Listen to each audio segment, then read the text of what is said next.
1943. The war in Europe rages on. German soldiers have been told for years that America is weak, divided, crippled by the Great Depression. That the United States cannot match the industrial might of the Third Reich. Dr. Joseph Goebbels, Hitler's propaganda minister, had painted a picture of America as a nation of gangsters and lazy factory workers. A country too soft, too diverse, too fractured, to ever pose a real threat to the thousand-year Reich. But when the first transport ships carrying German prisoners of war arrived at American shores, what they saw shattered everything they had been taught to believe. This is the story of how the truth broke through the propaganda. This is the story of the awakening. To understand the shock these prisoners experienced, we must first understand what they had been told. Since 1933, the Nazi propaganda machine had worked tirelessly to shape the German perception of America. In newspapers, on radio, in films, and in schools, a carefully crafted narrative was fed to the German people. America, they were told, was a nation in decline. The Great Depression had broken its economy. Unemployment was rampant. Factories stood empty and rusting. The people were starving in the streets, while corrupt politicians and wealthy Jewish bankers hoarded the nation's wealth.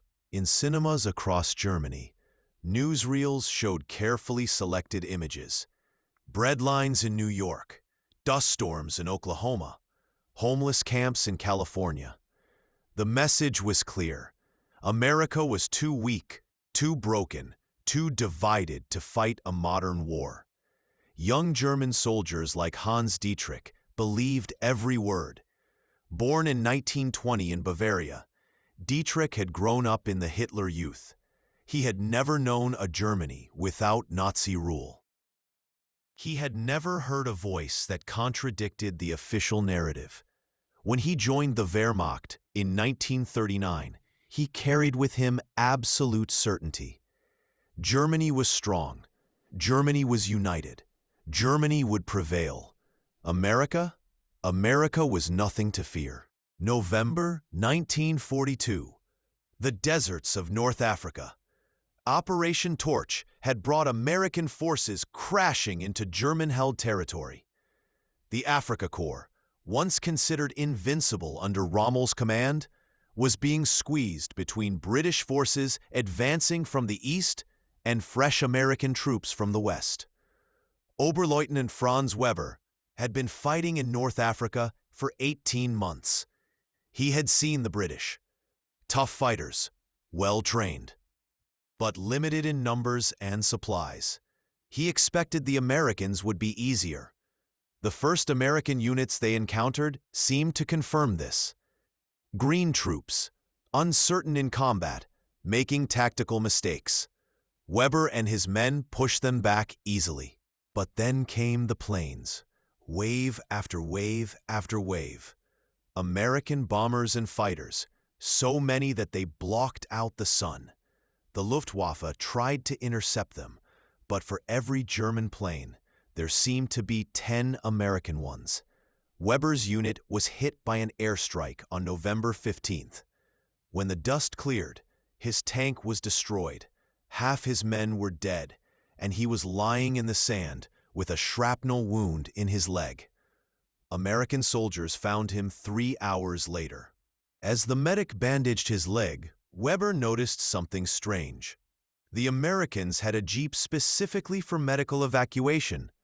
Not a converted truck, not a captured vehicle, a purpose-built ambulance jeep with supplies, plasma, morphine. In the German army, wounded soldiers often waited hours for transport. Sometimes they waited until the battle was over. It was Weber's first hint that something about the propaganda didn't add up. The journey to America took 3 weeks aboard a converted Liberty ship. Weber was held below deck with 200 other German prisoners. The conditions were cramped. The air was stale, but there was food. 3 meals a day. The food wasn't great, but it was regular, and there was enough. Some of the younger prisoners complained. Weber, who had spent years on half rations in the desert, said nothing. On the deck above them, they could hear American sailors going about their work. Through the ventilation grates, they could smell cooking food, real coffee, cigarettes. The Americans seemed to have no shortage of anything. Unteroffizier Klaus Becker, a 24-year-old from Hamburg, whispered to Weber one night, "Do you think they're treating us well because they're winning?" Weber stared at the ceiling of the hold. "Perhaps," he said, "or perhaps they were never as weak as we were told." August 12, 1943. Norfolk, Virginia. Franz Weber stepped off the transport ship into blazing American sunshine. His leg had mostly healed during the voyage. He could walk, though with a slight limp he would carry for the rest of his life. The docks were chaos. Not the chaos of destruction or desperation, but the chaos of overwhelming activity. Cranes lifting cargo containers, trucks moving in organized lines, ships being loaded and unloaded simultaneously. Forklifts, machines Weber had only seen once or twice in Germany, operated by the dozens. And everything was new. The trucks were new. The equipment was new. Nothing looked salvaged, or repaired, or jury-rigged. The prisoners were formed into lines and marched to waiting trains. As they walked through Norfolk, Weber's eyes took in everything. The streets were full of cars. Not military vehicles, but civilian automobiles, driving freely, burning gasoline, as if fuel rationing didn't exist. Women in bright dresses walked past shop windows filled with goods. A boy rode by on a bicycle, eating an ice cream cone. Ice cream. There was a war on, and children were eating ice cream. Feldwebel Otto Schultz, marching behind Weber, muttered in disbelief. "Where are the ration lines? Where is the damage from bombing?" An American guard overheard him. "Bombing?" the guard said in broken German. "No bombing here. Too far for German planes." It was a simple statement, a geographical fact. But to Schultz, it was a revelation. Germany was being bombed day and night. Cities were in ruins. And America sat across an ocean, completely safe, building and producing without fear of attack. The train journey west took 4 days. The prisoners were given space to sit, water to drink, and regular meals. Some American guards were friendly. Others were cold but professional. None were cruel. But it wasn't the treatment that shocked the Germans. It was what they saw through the windows. Mile after mile after mile of untouched land. Then factories. Then farms. Then more factories. Then cities lit up at night like peacetime. Weber kept a secret diary, writing in tiny script on scraps of paper he hid in his boot. His entry for August 14th read, "Today we passed through Pennsylvania. I counted 17 factories in 1 hour. Not small workshops, but massive industrial complexes with hundreds of smokestacks. All of them operating. All of them producing. I have made a terrible calculation. If this is what I can see from one train window, in one state, in one day, how much are they producing in total? How did we ever think we could win?" The train stopped briefly in Pittsburgh. The guards allowed the prisoners to disembark and stretch their legs on the platform. It was night, but the city blazed with light. Hans Dietrich, the young soldier who had believed every word of Nazi propaganda, stood on that platform and stared at the skyline. His worldview was crumbling with every passing hour. "Oberleutnant Weber," he said quietly, "they told us America had no steel, that their industry had collapsed." Weber followed Dietrich's gaze to the massive steel mills in the distance, their furnaces glowing orange in the darkness.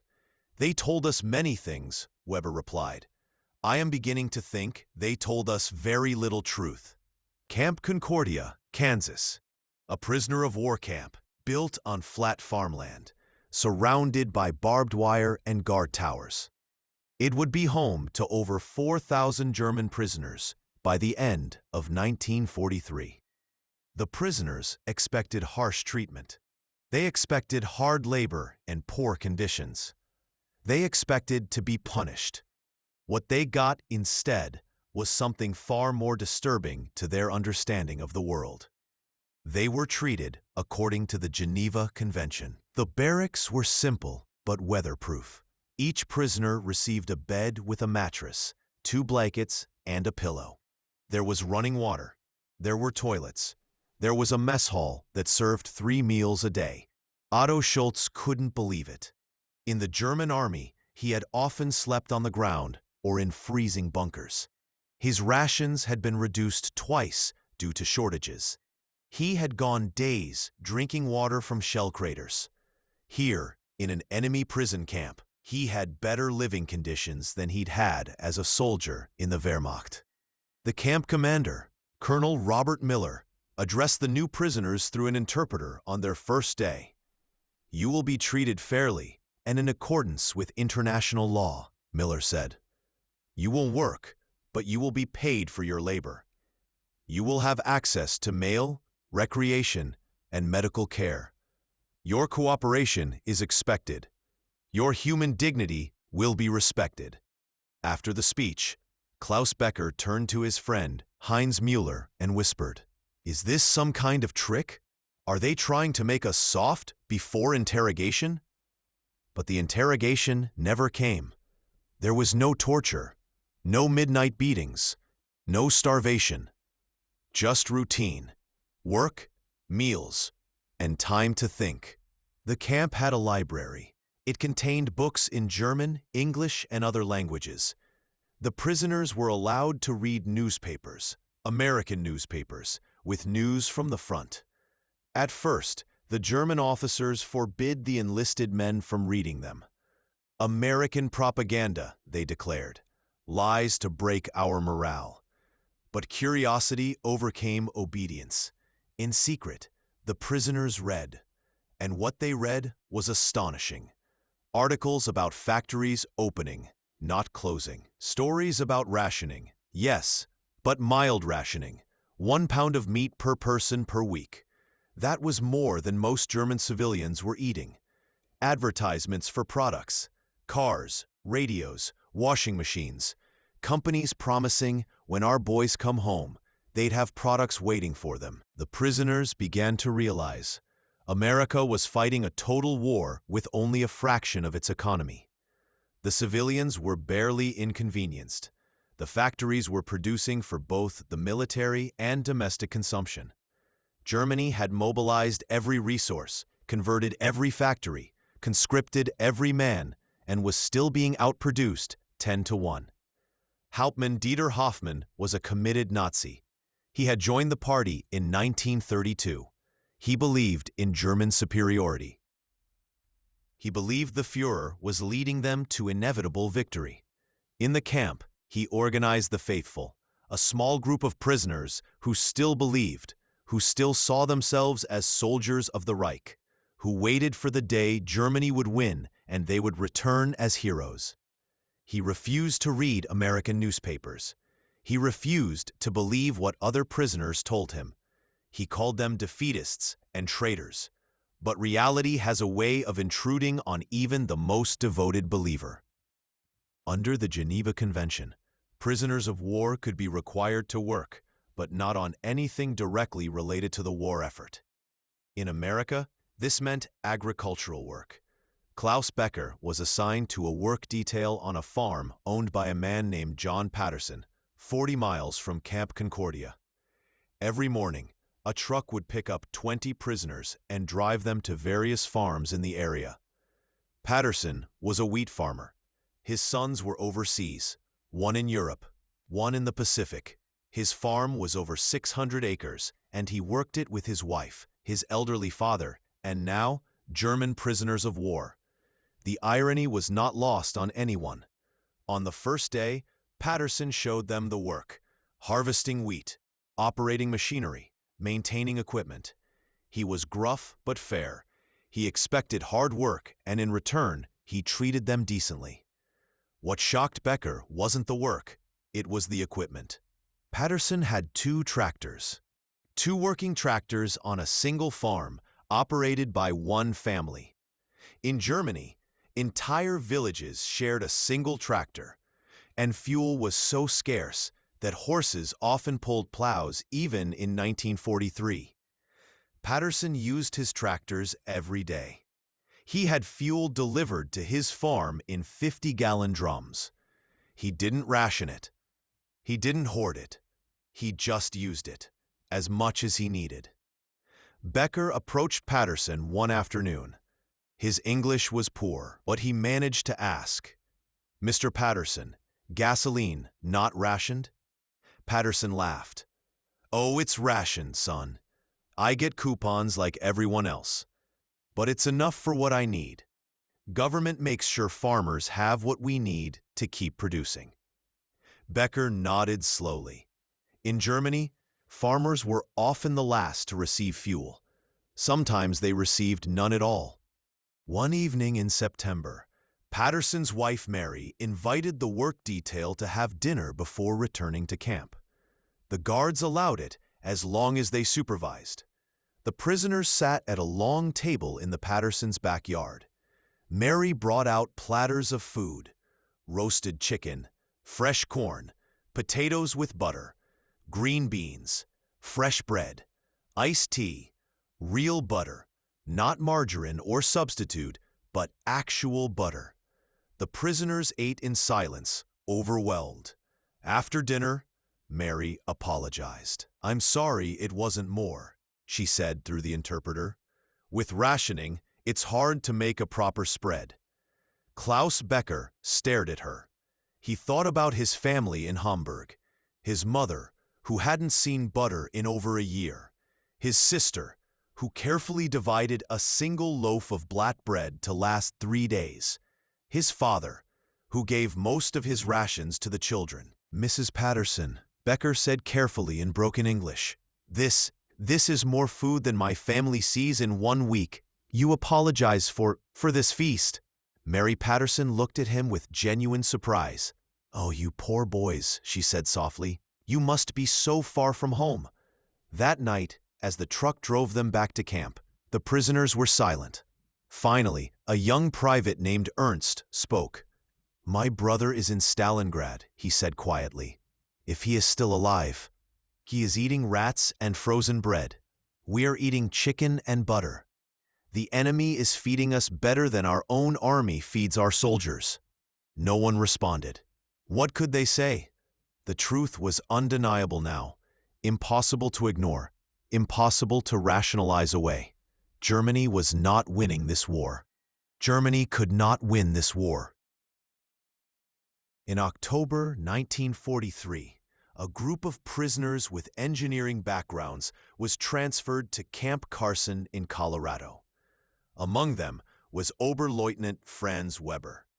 The camp education officer, a lieutenant named James Sullivan, organized lectures for the prisoners: history, English language, American government. The lectures were optional, but many prisoners attended. There was little else to do, and learning English seemed practical. One evening, Lieutenant Sullivan gave a lecture on American industrial production. He didn't hide the numbers. Perhaps he believed the prisoners deserved to know.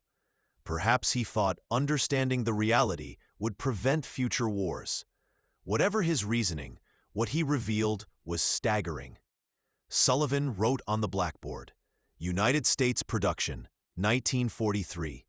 Aircraft, 86,000. Tanks, 29,000. Artillery pieces, 17,000. Military trucks, 520,000. Liberty ships, 1,900. Aircraft carriers, 16. Submarines, 55. He paused and turned to face the prisoner. "These numbers," Sullivan said, "represent only military production. They do not include civilian goods, which continue to be manufactured. American civilians purchased 1.1 million new cars last year, not military vehicles, private automobiles. The room was silent. Weber did rapid calculations in his head. He had been an engineering student before the war. He understood manufacturing capacity. He understood logistics. The numbers Sullivan had written represented more production in 1 year than Germany had achieved in the entire war to date. It was mathematically impossible for Germany to win. After the lecture, Weber approached Sullivan privately. "Lieutenant," Weber said in careful English, "these numbers, they are accurate?" Sullivan nodded. "They're from official government reports. I can show you the documentation if you'd like." "No," Weber said quietly. "I believe you. I have seen enough with my own eyes to know they must be true. But I must ask, why tell us?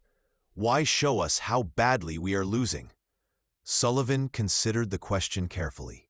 "Because, Oberleutnant, this war will end someday. When it does, the world needs to remember what happens when nations pursue conquest.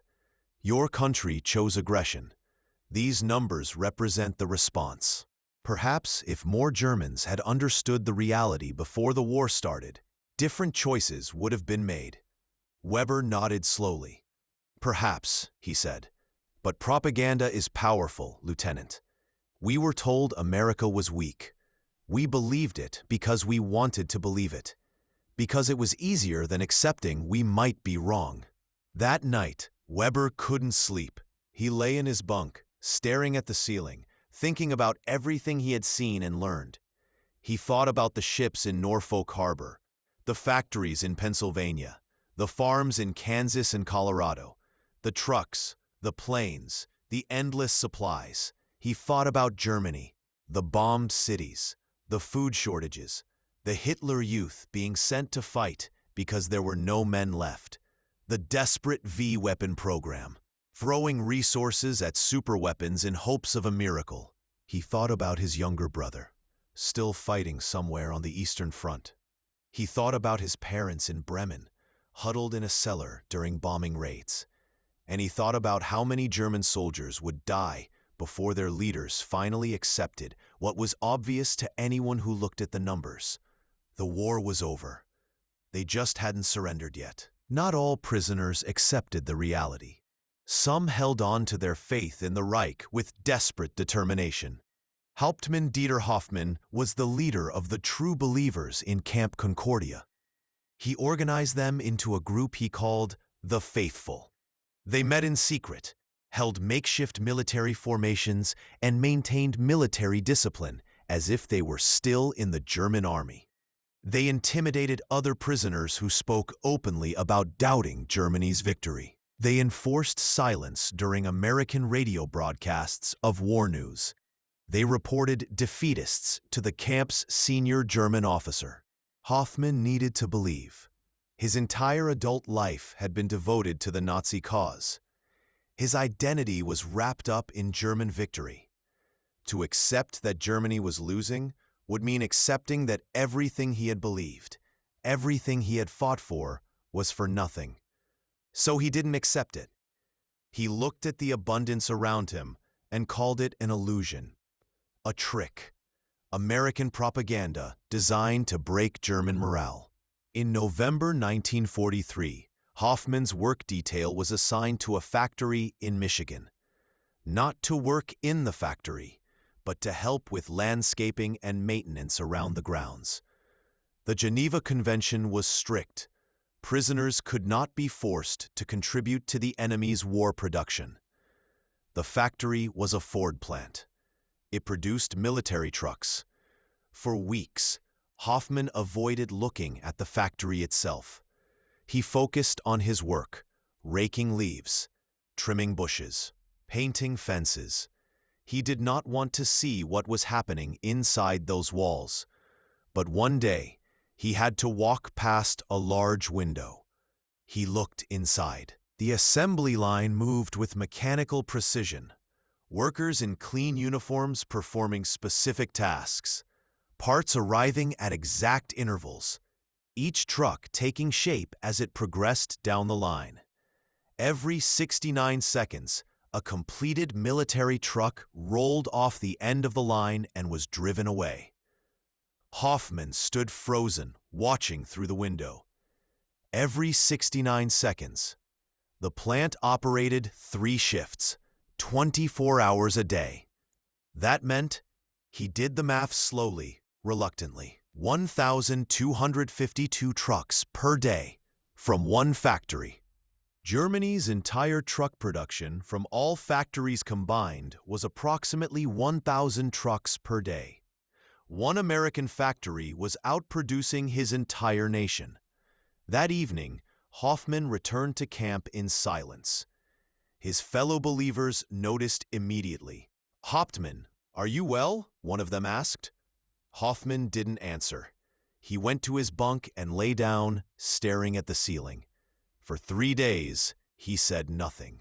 He attended formations with the faithful, but gave no speeches.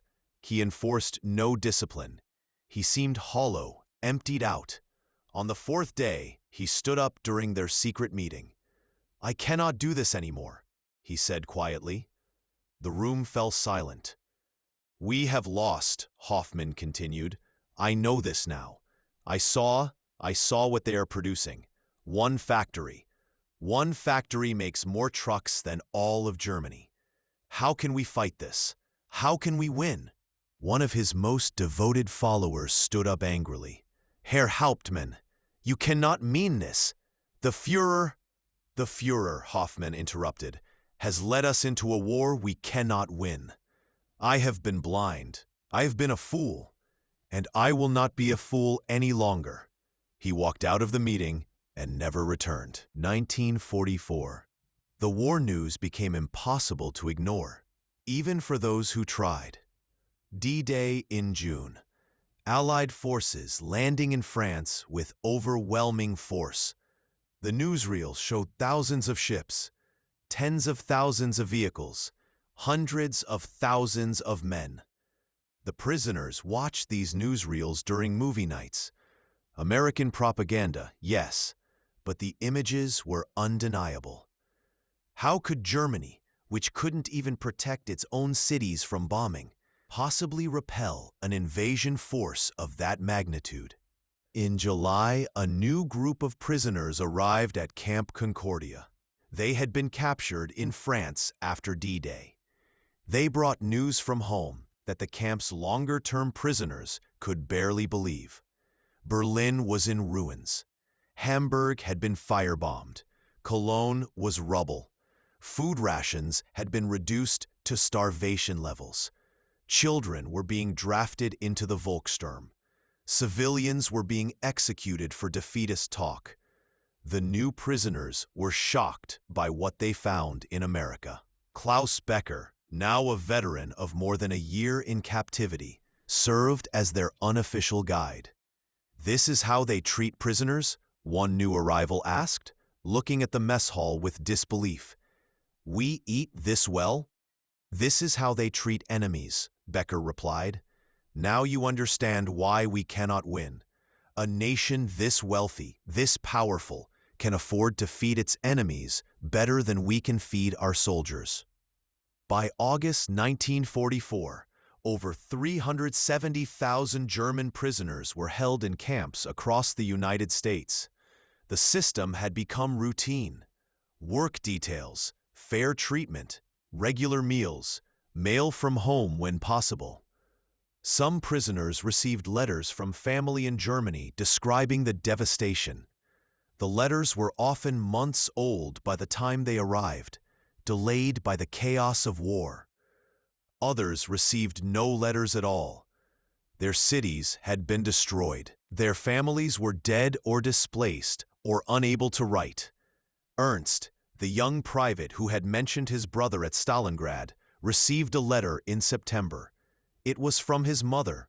It had been written in May. The letter was brief. His father had been killed in a bombing raid. His brother had died at Kursk the previous summer. His sister was working in a munitions factory. His mother was living in the cellar of their destroyed home, eating whatever she could find. She did not ask him to keep fighting. She did not mention the Führer or victory or glory. She asked only one thing: please survive. Please come home. I have lost everyone else. Please survive. Ernst sat in the camp library for hours, holding the letter, crying silently. An American guard noticed and approached him. Bad news from home? Ernst nodded, unable to speak. The guard didn't say anything. He just sat down next to Ernst and waited until he was ready to walk back to the barracks. Spring 1945. The war was clearly ending. Every news broadcast brought reports of Allied advances. The Rhine was crossed. Soviet forces were approaching Berlin. Germany was being crushed from all sides. In the camps, the prisoners waited. Some with hope, some with dread, many with both. Franz Weber had been in captivity for nearly 2.5 years. He had worked on farms, taken English classes, and written hundreds of pages in his secret diary. He had documented everything he had seen, everything he had learned. He knew he would return to a Germany that no longer existed. The country he had left was gone, replaced by a landscape of ruins and defeat. But he also knew something else. He would return with knowledge that needed to be shared. Knowledge about the cost of lies, the danger of propaganda, the importance of truth. May 8, 1945. VE Day. The war in Europe was over. Germany had surrendered unconditionally. In Camp Concordia, the announcement was met with silence. The prisoners gathered around the radio and listened to the news in English and German. Some wept. Some sat in stunned silence. A few even felt relief that it was finally over. That evening, Colonel Miller addressed the camp. "The war has ended," he said through the interpreter. "You are no longer enemy combatants.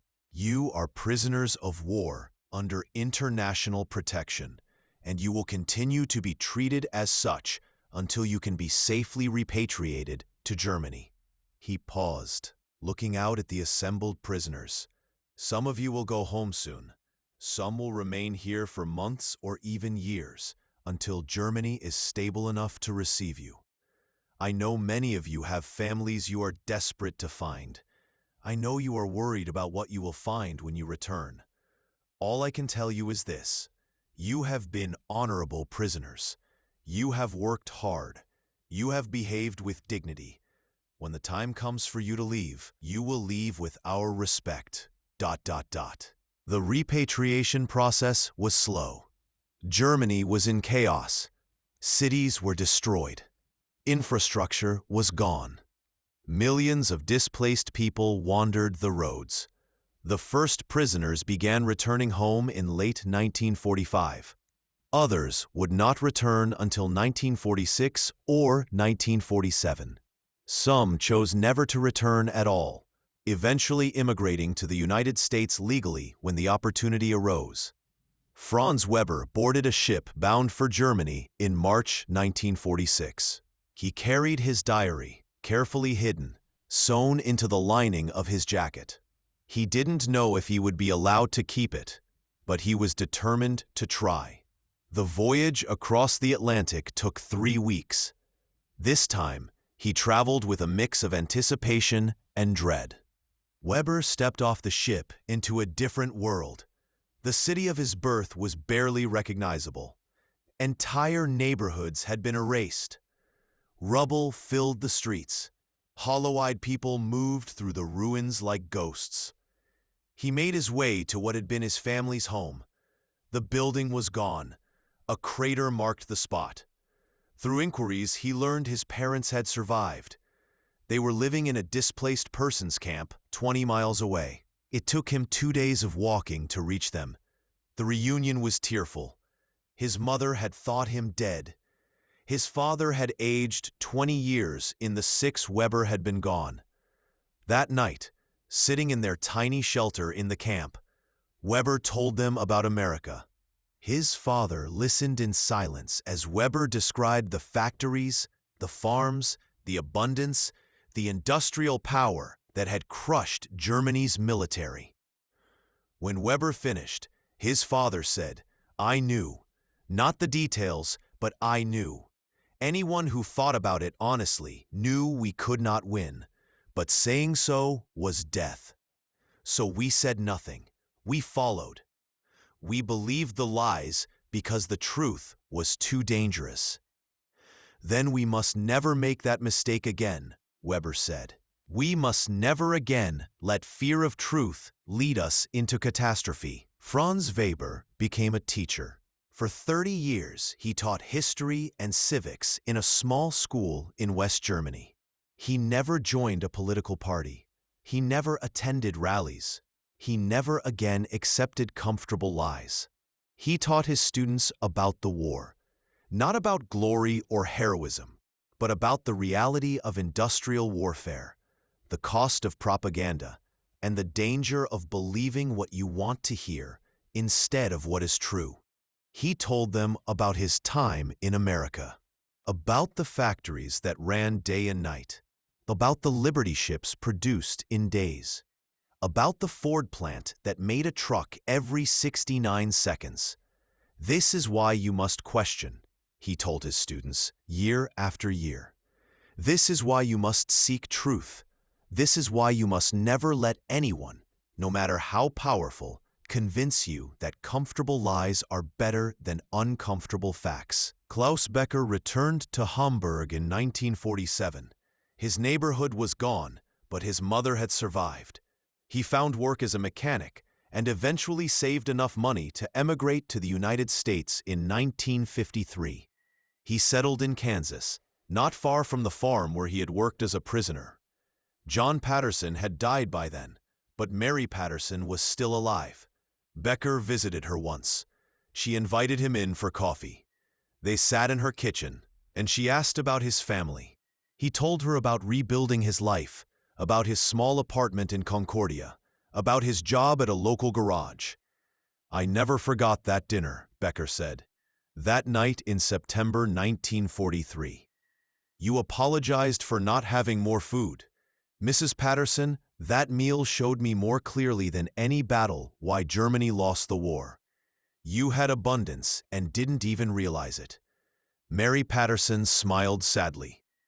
"And you had nothing and fought anyway. What a waste. What a terrible waste." Hauptmann Dieter Hoffmann's story ended differently.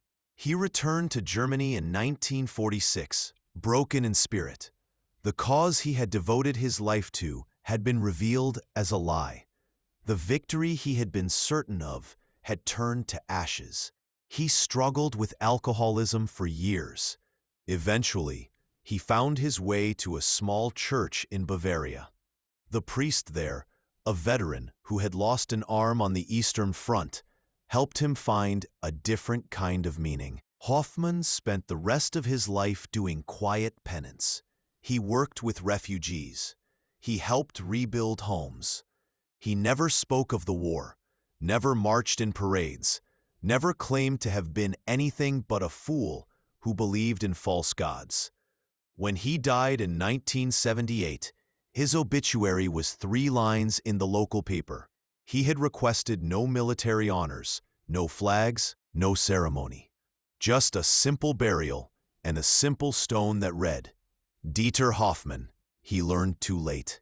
Over 425,000 Axis prisoners of war were held in the United States during World War II. The vast majority were German soldiers. They came expecting harsh treatment and found relative comfort.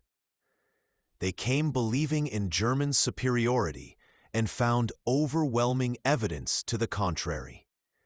Their stories, told in letters, diaries, and interviews over the decades, reveal a common theme: shock at the industrial and economic power of the United States. Shock at the abundance, shock at the treatment they received. Many returned to Germany changed. They had seen the truth behind the propaganda. They had witnessed the cost of believing comfortable.